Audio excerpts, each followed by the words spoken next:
Life exists as a gallery of patterns, repetitions, symmetry, the golden ratio, the golden angle, wave patterns, cicada hibernation. Glancing from my window now, I see the orientation of branches, efficiently dispersed on the tree to be able to let their offspring flow in the wind. The lichens on the roof tiles create a two-dimensional array of color to best absorb the availability of sunlight and nutrients. The flight paths of those migrating birds are choreographed in such a way as to not create drag for their friends nearby. All in all, patterns in nature create the ultimate aesthetic experience to be admired from an observational standpoint. But how much do these patterns really tell us?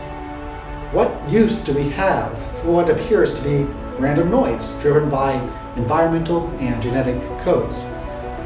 This answer is in the question. Code, a specific type of pattern that carries information. As biologists, what we have accumulated over the past couple of decades is a colossal surplus of data, terabytes upon terabytes of gene expression scores from patients to individual cells. However, these ephemeral snapshots of biochemical activity have manifested to this day as random patterns, drops in the ocean of vast and ever-changing conditions such as acute myeloid leukemia. Friends and colleagues, after today, this will no longer be the case, as I will give you the tools and the perspective that you need to turn former patterns into code and to truly reap life-changing hypotheses and results from the hectares of newly cultivated information.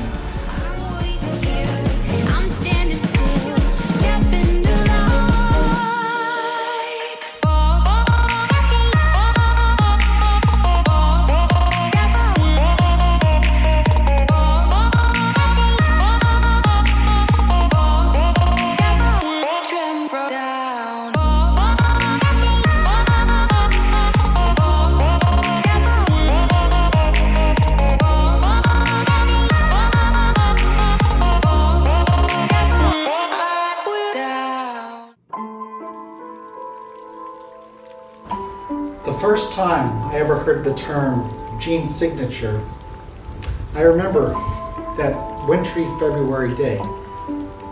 It was like yesterday, with the morning dew still on the window. I thought to myself, genes, they don't have hands? So how could they hold a pen to sign anything, let alone do they even know what their names are, or that they even have names? I come to find out that gene signatures have been lists of genes used to predict cellular phenomena ever since the beginning of computational biology. They can be derived in many ways. However, the first method is to directly map the genes to the enzymes involved with the pathways, and the other method is to observe what genes are expressed from overlapping experiments with conditions that you are trying to test. Given that gene signatures have been the cornerstone of computational insight within modern biological publications, how long can we continue to rely upon this method? To what point are gene signatures active cellular phenomena and not just some shadow of what you think you are observing, but actually not, such as Plato's cave of shadows? Let us dive deeper into the limitations of the current techniques, as well as explore the groundbreaking advances that will allow researchers to have that Google Maps view of what is actually going on inside the cell when treatment is administered. My relationship with gene signatures to this day has been a relatively turbulent one, as mixed signals are often a stressor to any healthy long-term relationship. I will start by analyzing the correlation of 4 different signatures for glycolysis in 2 separate patients at diagnosis. In this matrix, the blue values represent a positive correlation, while the white values represent no correlation between the entities being compared. In our first sample, all 4 of our signatures for glycolysis are positively correlated, as one would expect for predictors explaining an identical subject. In this case, glycolytic activity. On the other hand, when we view our second patient at diagnosis, 3 of the 4 signatures are positively correlated, while the Mutha signature remains completely non-correlated with the rest. Given that such a lack of object constancy serves as a major red flag in a relationship, I couldn't let this indiscretion go unnoticed, so I investigated further to find the real truth. On a fundamental level, with the vast majority of gene signatures, they are simply sets of discrete genes with no weights or directional linkages among each other, which, suffice to say, is useful for a quick and dirty overview of the phenotype you are trying to observe. But a set of elements with no inherent structure functions at best as an observed pattern and does not do justice in obtaining maximum accurate insight into specific mechanisms of action within complex and sophisticated biochemical networks. The first fatal flaw involved in gene expression signatures is the assumption that all genes in the signature contribute equally to your phenotype, meaning that if I have a list of 30 genes, that each one will have an effect of 1 out of 30 on every subsystem involved. I will take, for example, the signature of the CD36 gene, which translates to the CD36 receptor protein responsible for the extracellular exchange of carboxylates and fatty acids essential to a multitude of pathways within the cell. These pathways have a proven significance on the proliferation of tumor blasts in vivo and contribute in a unique way to various separate subsystems. Nonetheless, by simply stating that a sample is high in CD36 signature, it implies that all of the reactions controlled by CD36 are affected equally, and thus leaves little room for interpretation of specific pathways, which could be contributing to a proliferative mechanism of action more significantly than others, especially at different stages of the malady. A farther criticism involves the inability for gene lists to take into account confounding variables, such as alternative pathways and regulatory elements such as transcription factors. For instance, take into consideration the citric acid or TCA cycle, the central pathway in processing energy for all functioning organisms. Here is the list of genes curated by the KEGG database in order to measure the activity of this cycle. Of the 30 genes involved, 6 pertain to the activity of enzymes processing pyruvate, which falls under the assumption that the cycle is driven by the product of sugar metabolism from glycolysis by default. However, in the cases of a low carbohydrate diet, starvation of the cell, or adaptations of malignant tumors to fatty acid oxidation to fuel proliferation, the enzymes processing pyruvate will become deactivated and removed from consideration, as beta oxidation of lipids becomes the new source of acetyl-CoA. Similar to how a commercial airliner can operate normally with only one engine, the TCA cycle continues its normal function with potentially higher efficiency using this alternative pathway. Nevertheless, with 6 out of 30 of the genes for the KEGG TCA cycle being related to pyruvate, the utilization of the signature would yield a false negative for its activity. On the other hand, key regulatory factors critical to the activation of pathways cannot be accurately represented by a simple list, and thus critical information is omitted. Taking a look at the insulin signaling pathway, all downstream genes may significantly be expressed in an assay. However, the presence of the INSR receptor protein upstream is critical for the process to occur. Without it, the pathway will be inhibited regardless of the expression of downstream genes, and what we would end up with is a false positive by using the signature alone. Given that biological networks are rich in alternative pathways and regulatory elements that must be taken into account holistically, the mainstream approach of simple gene lists inferring this phenomena creates a nightmare situation personally as a bioinformatician, because with this inundation of ambiguity, logical objectivity becomes more and more out of reach. Take, for instance, this Nature article, which examined signatures provided by the TCGA and stated that many gene signatures rarely come out as significant in statistical tests, and that there exists great functional redundancy among these signatures. Furthermore, another article from PLOS Computational Biology concludes that most signatures not biologically related to cancer are statistically associated with breast cancer outcome, and that most published signatures are not significantly better outcome predictors than random signatures of identical size. Both of these published analyses, as well as the inherent functional fallacies associated with gene sets, should not only be a cause of concern for biologists and statisticians alike, but they urgently necessitate the vast shift in paradigm turning what used to be patterns to code, a data revolution for how the natural miracle of metabolism is meant to be studied, and most importantly, celebrated.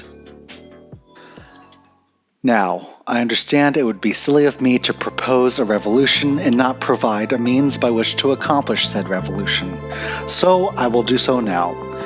I would like everyone to become familiar with 3 softwares and databases that will help guide us on our journey. These will be Recon 3D, the data structure which models the entirety of the human metabolism, Compass by Yusuf Lab at UC Berkeley, which translates transcriptomic scores into metabolic flux reaction values, and Virtual Metabolic Human to intuitively plot and research your newly created metabolome datasets. Let us first add structure into our lives with Recon 3D. Enzymatic pathways can now be ordered by subsystem, and based upon their thermodynamic curation, Gibbs-free energy at steady state can be applied to give us both magnitudes and directionality, hence weighted linked list from previously discrete sets of elements. The subsystems are then connected to provide an integrated perspective of all processes within the cell. Using this model, the Compass software will now take your gene expression data and recalibrate the reaction fluxes within the entire system. Not only will this provide insight on the internal reactions themselves, but now an extracellular medium connection can be inferred based upon the influx of required metabolites from pathway activity. The products of these reaction fluxes can also be measured to infer biosynthetic reaction generation in and out of the cell. Although many assumptions will need to be made regarding starting nutrients and the nature of the extracellular space, this method nonetheless provides us a relative metric to assess the means by which cancer blasts interact with their stromal environment, a level of insight that simply was not available from raw gene expression datasets alone. Given that all alternative pathways and regulatory factors are taken into account within the model, as well as variation in the weights of significance among genes, the inhibitions concerning the previous gene signature analyses are now virtually non-existent, thus making the new pathway approach superior. What you have now will be a spreadsheet of around 6,500 standardized and calibrated reaction scores in the forward and reverse directions. Not only will this new metabolomic fingerprint of the bulk or single-cell data be more meaningful in determining relevant mechanisms of action changing throughout the cell and the microenvironment, but it is also a significant 80% reduction of dimensionality from datasets consisting of upwards of 30,000 genes. With this removal of information redundancies, not only can your relevant reactions be easily researched and visualized on the Virtual Metabolic Human database, a condensed and more descriptive datasets unlock an infinite realm of new possibilities with using statistical methods in determining new targets across time. Before taking a dive into deeper statistical concepts, let's take a look at a side-by-side visualization of the old and the new approach. On the left is the single-cell representation of the SCD gene expression, which is responsible for fatty acid processing. As one can conclude, this representation is very sparse and carries very little information regarding regions of interest, let alone phenotype. On the right-hand side, we have a depiction of the activity of one of the desaturation reactions controlled by the same SCD gene calibrated by our new metabolic flux dataset. As one can conclude, the latter carries far more information in regards to regional phenotypic insight, along with providing the researcher complete surgical control over assessing any specific pathway of interest. As mentioned before, reduction of ambiguity is also a reduction of dimensionality, therefore rendering the ease of complex statistical analyses on smaller datasets from big datasets. With the aforementioned data renaissance in mind, I would like to introduce you to the polymorphous algorithm, which will re-envision how cancer overall survival is studied. The name is exactly how it sounds: metabolic-oriented regression predicting human overall survival. The poly, of course, is because it will take many forms as new data points are introduced. On the subject of current research methods, the mainstream approach of testing hypotheses is to implement gene activation or knockout among sterile and immunocompromised animal subjects and measure overall survival and tumor burden.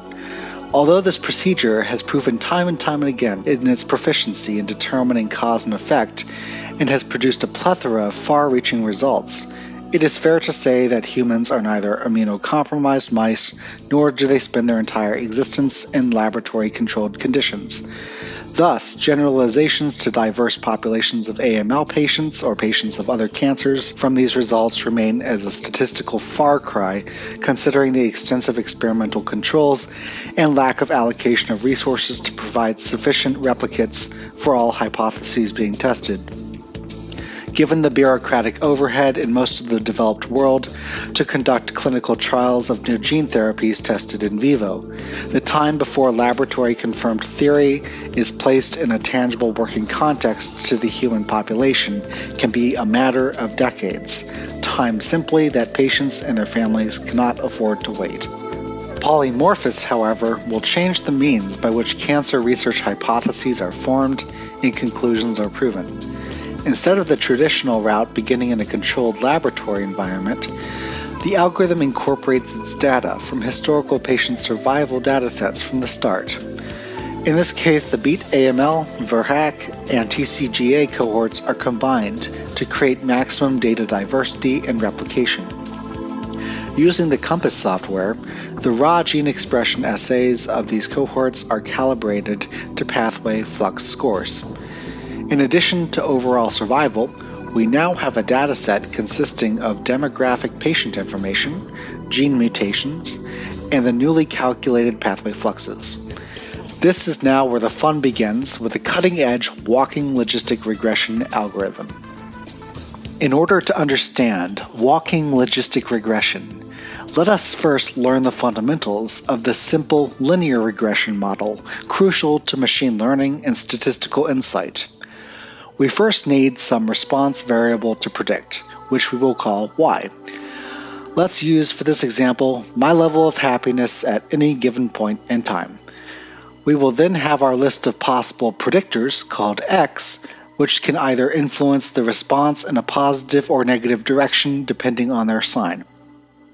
From our list of potential predictor values, as there are many variables that can either make me happy or piss me off, a machine learning step algorithm will work through the dataset to both maximize the accuracy of the prediction and minimize the number of variables used so that the model is not overfitted. In this case, the algorithm finds that my happiness at any point in time depends upon how many cups of espresso I have consumed, as well as my daily intake of water, whether or not the bus to work was crowded, and the amount of times that my colleague Charlotte laughs at my jokes over an 8-hour workday, which now comes to 4 over the duration of this video. Once the most relevant variables are chosen, coefficients determining their predictive effect can be calculated to fit the data using least sum of squares. Logistic regression uses the same method of variable selection. However, the only difference is that the response variable changes from being a continuous value to now being a binary 1 or 0, yes or no, happy or unhappy, and in our case, death or survival. Now that you know more about regression than most programmers in Silicon Valley, let's add a new dimension, time. As we can see from the images below representing 5 years of survival, the blue reactions significant among the dead patients are compared to the red reactions significant among the surviving patients.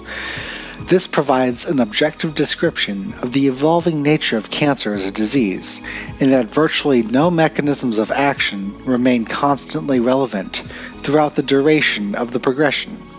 Hence, in our case, a simple linear model with variables predefined at diagnosis would be as good as useless. Polymorphous takes this into account, using its walking capabilities. Allow me to explain. Year 1 is a good place to start. Among our combined cohorts of 867 patients, the patients who survive greater than 365 days are given a value of 1, and those that fail to survive are given a value of 0. Using the logistic regression mentioned prior, the metabolic pathways most relevant to Year 1 survival are chosen from the Recon 3D list, along with their coefficients which will determine if the pathway contributes to death or survival. Once the Year 1 model is formed, we can move to Year 2. However, this iteration will only take into consideration the patients that survived the previous year. Thus, the patients that did not survive Year 1 are omitted from this statistical calibration. The surviving patients from this iteration will move to Year 3, and the process will continue for any number of desired iterations or until no patients remain. The length of the iteration can also be changed depending on the preference of the researcher. For instance, year to year can be changed to month. By thoroughly considering the conditional probabilities of survival of the previous years within its regression model, Polymorphous prides itself in yielding the following accuracies per survival year based upon internal validation among 1,000 randomly selected training and testing sets. As with any learning algorithm, the accuracies are destined to increase further as training datasets become more comprehensive.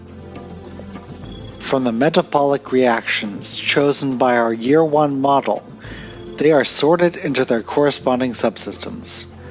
This graph displays each subsystem's effect towards either survival or death of Year 1. Upon taking a closer look into significant coefficients, the reactions implicated the most in Year 1 survival of AML end up being the extracellular transport of serotonin and norepinephrine, sphingolipid metabolism, and fatty acid oxidation. Thus, after thousands of simulations from historical data, and with an accuracy of 81%, Polymorphous tells us that the survival of the first critical year for AML patients may depend predominantly on the neurotransmitters regulated by mental health. More in-depth research on the relation of these subsystems reveals that in C. elegans, intestinal peroxisomal fatty acid beta oxidation regulates neural serotonin signaling through a feedback mechanism. Also, sphingolipids have a modulating effect in the function of human serotonin 1A receptors. Furthermore, yet another published observational study concluded that elderly AML patients had a superior outcome during induction while taking serotonin reuptake inhibitors to treat other underlying conditions, despite the mechanism of action yet to be understood. This initial performance of the software is just the beginning of the vast original insight to be discovered. With Polymorphous, we are now bestowed with the possibility to formulate robust chronological hypotheses from historical patient survival data alone, breaking down the wall between data and physical results. By introducing the formidable reversal of the research paradigm, we will revolutionize the means by which experiments are designed and lives are saved. Although I understand the great difficulty in parting ways with the traditional accepted practices, I would like to end today with a glimmer of hope and excitement. Let us not ask what we need to sacrifice from the past, but more so from the infinite, newly paved avenues ahead of us now. Which ones would you like to travel first? With a new paradigm and understanding of our data, the hard drive and the lab bench will now become an unstoppable force to finding cures. When we make the leap from genes to systems, from chaos to order, we will be able to approach problems unlike we ever have before. Friends and colleagues, I invite us to egress from the cave of shadows into the new daylight of truth and reason, into the new sunrise of cancer discovery.